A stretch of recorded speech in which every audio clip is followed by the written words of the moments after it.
Hola, soy Elisa Generoso, bienvenidos a mi blog. Os voy a contar cosas de mi mundo, que es el mundo de las gemas y de la joyería, y también en este primero, ¿quién soy yo? ¿Qué hace esta mujer contándonos cosas de piedras? Bueno, pues yo me dedico a la joyería desde hace 10 años de manera totalmente fortuita y a las gemas en concreto desde hace 4. ¿Que dónde surgió esto? Me llegó. Hay cosas que te llegan en la vida, que es lo que tienes que hacer y que creo que es algo que me venía desde pequeña, cuando ya guardaba mis piedras que cogía por la calle en un cajón y las guardaba ahí.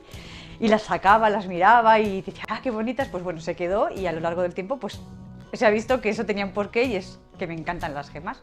Me dediqué a ello poquito a poco, me empezó a surgir y llegó un momento en que me dedicaba a vender gemas al mundo profesional, pero no era gemóloga, sabía mucho, pero no era gemóloga, entonces decidí sacar el título y de eso aprendí todavía más.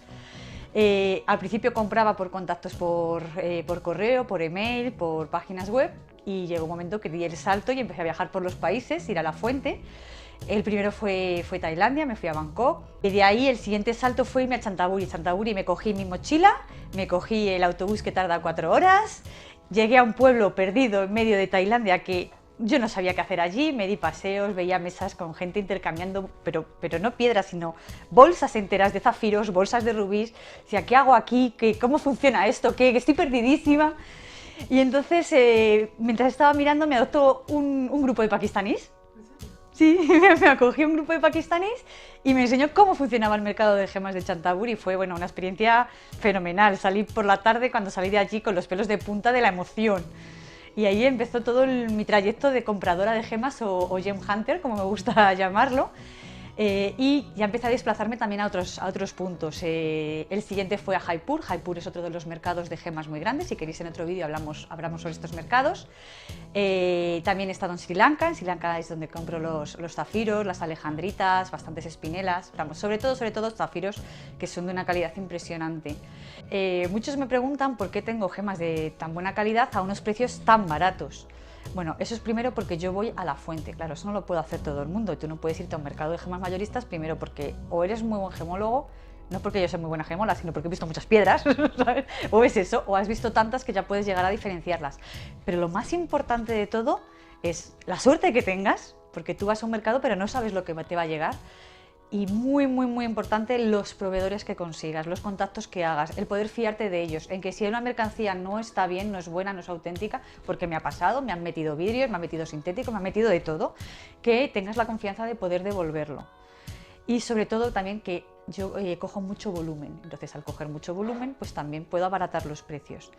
Y evidentemente me salto 4, 5, 6 intermediarios que os estoy llevando directamente. ¿Cómo empecé a diferenciar estas piedras? Pues evidentemente al principio pues no traía piedras tan buenas, traía unas piedras más de gama baja, que son las que podéis ver en la web de Naturjoya.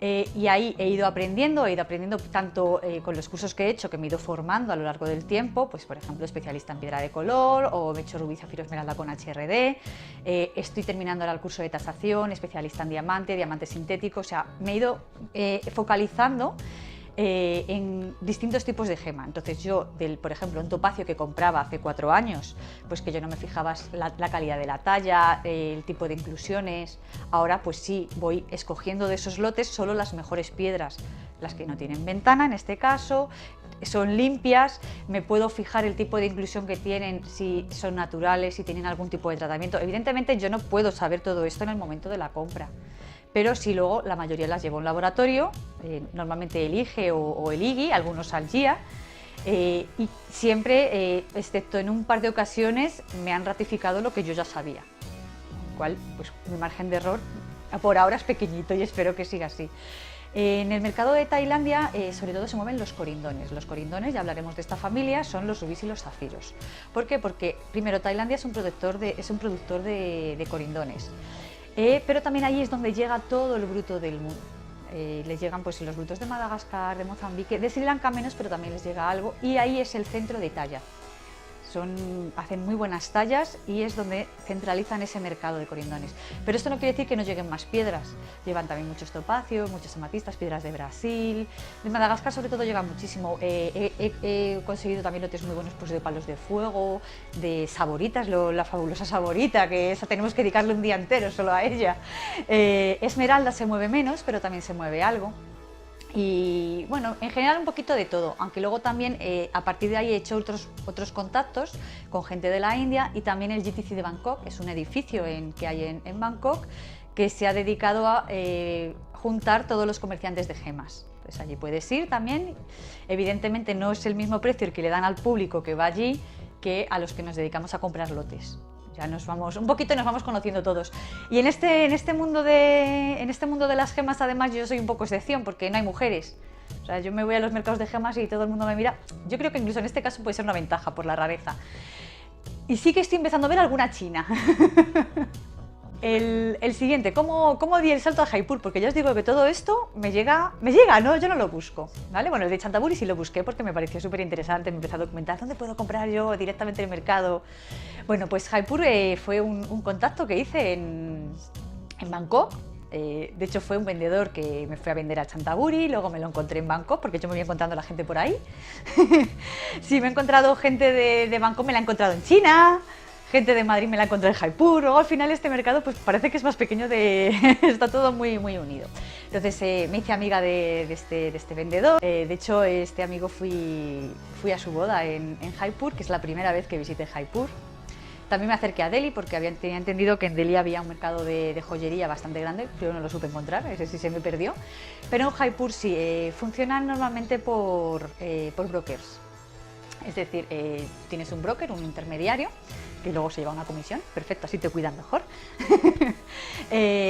Y lo que haces es que vas a su casa, a su oficina, donde lo tengan, en caso de mi amigo es en su casa, en el despacho, y van los vendedores a ofrecerte sus gemas.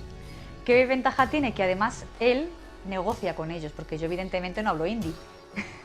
Y ellos no hablan inglés, yo tampoco hablo inglés, chapurreo, me entiendo así, pero no hablamos. Entonces él no solo se dedica a hacer de intermediario y llevarse la comisión trayéndolos, sino que además me negocia los precios. En este caso, como ya es amigo, pues en este caso pues les aprieta, y al final con el caro se queda el negocio cerrado.